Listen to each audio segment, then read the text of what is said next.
राज्यात जातीपातीच्या सुरू असलेल्या राजकारणावरती राज ठाकरे यांनी आसूड ओढलाय। महाराष्ट्र नवनिर्माण सेनेच्या वर्धापन दिनाच्या निमित्तानं पिंपरी चिंचवडमधील कार्यक्रमात त्यांनी जोरदार फटकेबाजी केली। कुंभस्नानावरून राज ठाकरे यांनी घणाघाती हल्लाबोल केला, तर यावेळी बोलताना मनसेच्या पदाधिकाऱ्यांना हकालपट्टीचा इशाराही त्यांनी दिलाय।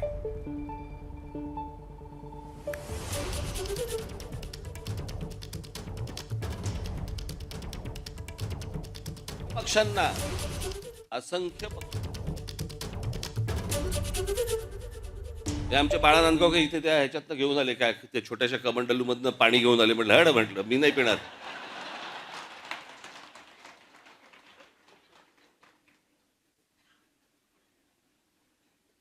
अहो मला सांगा, आता तो सोशल मीडिया आल्यापूर्वीच्या काळात ठीक होतं।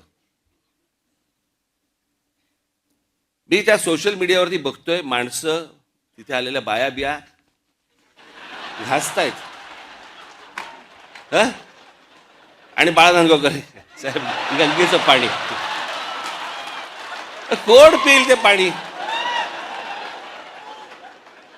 चला आत्ताच करोना गेलाय, कोणाला त्याच्याशी काही देणं घेणं नाही। 2 वर्ष झाले तोंडाला फडकी बांधून फिरले आणि तिकडे जाऊन आंघोळ करतायत। एक नदी या देशामधली स्वच्छ नाहीये, एक नदी। आणि आम्ही काय नदीला माता। परदेशामध्ये आम्ही अनेकदा जातो त्यावेळेला बघतो तिकडच्या नद्या स्वच्छ नद्या। राजीव गांधी असल्यापासून ऐकतोय मी गंगा साफ होणार।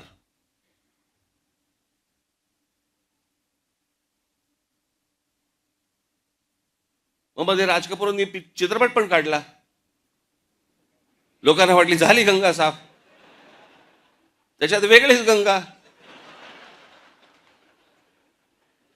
लोक म्हणाले अशी जर गंगा साफ असेल तर आम्ही पण आंघोळ करायला तयार आहोत।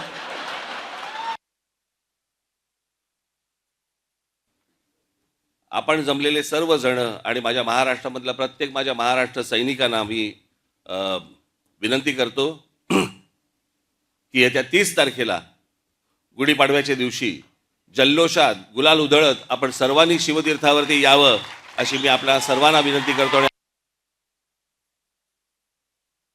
हे इथे सगळे जेवढे बसलेले आहेत व्यासपीठावरती माझ्या सकट प्रत्येकाचं काम काय, तुमच्या सकट खाली आपल्या महाराष्ट्र सैनिका सकट प्रत्येकाचं काम काय असणार आणि ते दर 15 दिवसाला तपासलं जाणार। जर जाणवलं मला की हा पदाधिकारी तो कोणी का असेना,